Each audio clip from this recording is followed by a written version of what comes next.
Raising Jazz is started with Court of Justice. Break quickly to start. Mon, heading third. Silver Valley running by the rail is Smart Tyler. Princess Sia comes next. Rumble in the Jungle.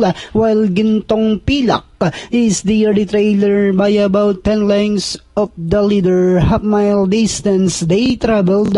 We have Court of Justice by a length. Silver Valley in second. Mon is a very close third. And in fourth comes Smart Tyler. Princess Sia comes next. Rumble in the Jungle. While Gintong Pilak is still racing in less. And Diana entering the home stretch. We have Court of Justice enjoying a 2 lengths lead, and here comes Silver Valley now trying to get closer in second, and in third comes Mon.